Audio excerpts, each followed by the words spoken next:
1839년 10월 한 청년이 집 마당에 혼자 앉아 있었어요. 그는 오페라 안경으로 임시로 만든 렌즈가 달린 카메라를 가지고 놀고 있었죠. 그의 이름은 로버트 코넬리우스였고 그는 최초의 셀카를 찍은 사람이 되었어요. 요즘은 셀카를 찍는데 눈 깜짝할 사이면 끝나죠. 그 당시 로버트는 무려 15분 동안 가만히 서서 앞을 바라봐야 했어요. 옷깃이 뒤집혀 있고 헝클어진 머리를 한 로버트의 모습이 담긴 이 사진은 그의 다른 많은 작품과 함께 현재 미국 의회 도서관에 전시되어 있어요. 이 최초의 셀카는 다게레오 타입이었어요. 이러한 유형의 사진은 오늘날 우리가 사진으로 알고 있는 것과는 아주 달라요. 그 당시에는 그런 사진을 얻기 위한 과정은 상업적으로 성공한 최초의 사진이었어요. 이건 발명가인 루이 자크 만데 다게르의 이름을 따서 붙여졌어요. 각각의 다게레오 타입에는 은색 동판 위에 하나의 이미지가 새겨져요. 정말 무겁고 전혀 유연하지 않았지만 다른 한편으로는 특히 옛날치곤 선명하고 꽤 정확했죠. 또한 거울을 닮은 섬세한 표면을 가지고 있었어요. 최초의 셀카와 달리 최초의 인물 사진은 완전 우연히 찍혔어요. 이것도 1800년대였는데 루이 다게르가 파리의 템플대로로 찍으려던 순간에 일어났던 일이에요. 하지만 자세히 보면 거리 어딘가에서 한 남자가 구두를 닦고 있는 모습을 볼 수 있을 거예요. 근데 이 사진이 왜 그렇게 특별한 걸까요? 그 당시에는 사람 사진을 찍으려면 몇 분 동안 노출해야 했기 때문에 꽤 오랫동안 가만히 서 있어야 했어요. 루이 다게르는 운이 좋았죠. 남자가 구두를 닦느라고 자기도 모르게 사진을 찍는데 가만히 서 있었던 거예요. 좋은 품질의 사진을 찍는데 시간이 너무 오래 걸렸기 때문에 피살체가 어릴수록 오랫동안 가만히 서 있는 게 어려웠을 거라는 건 쉽게 상상할 수 있을 거예요. 이 19세기 가족 사진을 살펴보세요. 소름 끼치지 않나요? 배경이 이상하게 가려진 저 인물에겐 아주 구체적인 목적이 있어요. 대부분은 사진을 찍는 동안 아이를 안전하게 무릎에 안고 진정시킬 수 있도록 배경에서 옷을 입고 있어야 했던 어머니들이었죠. 어떤 사람들은 의자처럼, 어떤 사람들은 커튼처럼 입고, 어떤 사람들은 완벽한 빅토리아 시대의 조상화를 위해 카펫을 덮기도 했어요. 그렇지 않았다면 모두가 이리저리 뛰어다니고 사진은 흐릿하게 엉망이 되었을 테니까요. 빅토리아 시대 사진 얘기가 나와서 말인데 이 사진 중에 웃고 있는 사람을 본 적이 있나요? 네, 여러분도 웃지 못했을 거예요. 그런 식으로 사진을 찍었다면 말이죠. 진짜로요. 사진가들은 사람들이 가능한 한 오랫동안 가만히 있을 수 있게 피사체에게 등 받침대를 사용하기도 했어요. 그다지 편한 장비는 아니었을 것 같네요. 이러한 기발한 속임수와 장치에도 불구하고 빅토리아 시대의 사진들이 항상 완벽한 건 아니었어요. 그래서 거의 모든 사진은 촬영된 후 연필로 수작업을 거쳐 보정되었어요. 포토샵의 조상이라고 생각하시면 돼요. 또 빅토리아 여왕은 사진에 있어서는 유행을 선도하는 사람이었어요. 그녀는 포토라는 단어를 최초로 사용한 걸로 알려져 있어요. 빅토리아 여왕은 사진을 찍은 최초의 영국 군주였기 때문에 아마도 이 약어를 사용하게 되었을 거예요. 그렇다면 포토그래피라는 단어 자체는 어디에서 유래했을까요? 그리스어에서 유래한 이 단어는 빛으로 그림을 그린다는 뜻이에요. 요즘엔 거의 모든 종류의 기기로 사진을 찍을 수 있어요. 노트북으로 사진을 찍을 수도 있고 휴대폰으로 심지어 스마트워치로 셀카를 찍을 수도 있죠. 매일 얼마나 많은 사진들이 찍히는지 정확히 파악하는 건 거의 불가능하겠지만 일부에서는 매년 1조 건이 넘는다고 추정하기도 해요.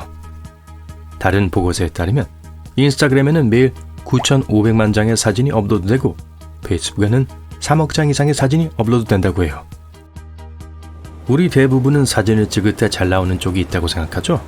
웨이크 포레스트 대학의 연구진은 이 주제에 대한 흥미로운 연구를 했으며 그게 사실이라는 걸 알아냈어요. 왼쪽이 더 매력적으로 보인다는 거예요. 그리고 이는 얼굴의 왼쪽이 오른쪽보다 더 많은 감정을 표현한다는 사실과 관련이 있을 수 있어요. 1969년 아폴로 11호가 달에 도착했을 때 승무원들은 12대의 핫셀블라드 카메라를 휴대했어요. 우리 모두가 볼 수 있게 달 표면의 귀중한 이미지를 찍도록 하기 위해서였죠. 그렇다면 이 카메라들은 현재 어디에 있을까요? 달에 남겨져 있어요. 닐 암스트롱과 그의 승무원들은 25kg이 넘는 암석 샘플을 집으로 가져가야 했기 때문에 카메라는 너무 무거워서 가져갈 수 없다고 판단했어요. 그래도 필름은 가져왔어요. 세계에서 가장 오래된 사진은 약 200년 됐어요. 별로 인상적이지 않다면 하나 더 말해볼게요. 이 사진을 촬영하는데 약 8시간이 걸렸어요. 이 사진은 프랑스의 생루프 드 바렌느에서 조셉 니엡스가 찍은 것으로 창문에서 바라본 풍경이라는 제목이 붙어 있어요. 이 사진에는 해당 지역의 성과 다른 건물들이 등장해요. 이 프로젝트를 완성하기 위해 니엡스는 창문에서 이미지를 투사하여 감광판에 비춰야 했어요. 그런 다음 이 판을 사용하여 세부 사항을 종이에 옮겼어요. 매우 섬세한 작업이었음에도 불구하고 다행히 이 사진은 오늘날에도 여전히 존재해요. 여러분은 역사상 세계에서 가장 많이 조회된 사진은 유명인이나 유명한 랜드마크의 사진이라고 생각할 수도 있어요. 하지만 틀렸어요. 사실 그 사진은 윈도우 XP의 기본 배경 화면이에요.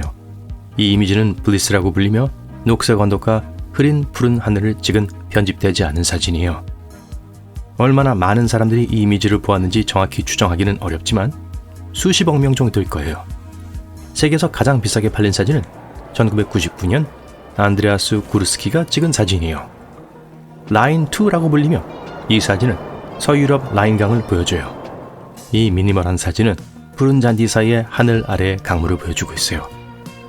하지만 편집되지 않은 건 아니에요. 사진작가는 작품을 완성하기 전에 개를 산책시키는 사람과 건물을 디지털로 제거했어요. 2011년이 되어서야 이 사진은 뉴욕 경매에서 56억 원에 낙찰되었어요. 또 다른 사진작가 피터 리크는 이보다 훨씬 비싼 90억 원이 넘는 가격에 사진을 팔았다고 주장해요.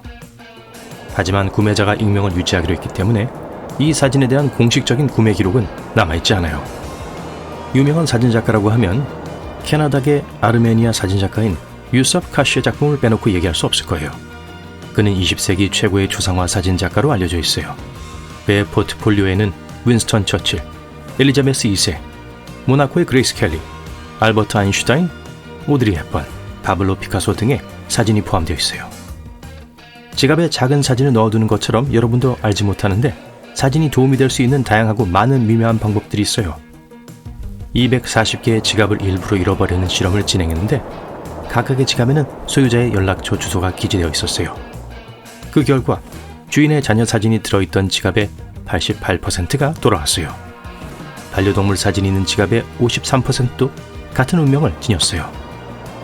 사진이 없는 지갑은 반환될 확률이 단 15%로 매우 낮았어요. 귀여운 아기 고양이 사진을 검색하고 계신가요? 저도 해요. 여전히 구글에서 가장 인기 있는 검색어 중 하나잖아요. 하지만 이 재밌는 개념은 생각보다 훨씬 오래됐어요. 알고 보니 고양이 사진의 역사는 19세기로 거슬러 올라가요. 1870년대 해리 포인터라는 사람이 자신의 고양이 사진을 찍으면서 시작되었어요. 그는 고양이 친구들이 함께 휴식을 취하거나 우유를 마시거나 바구니에서 잠자는 모습을 담은 사진을 더 많이 찍기 시작했어요.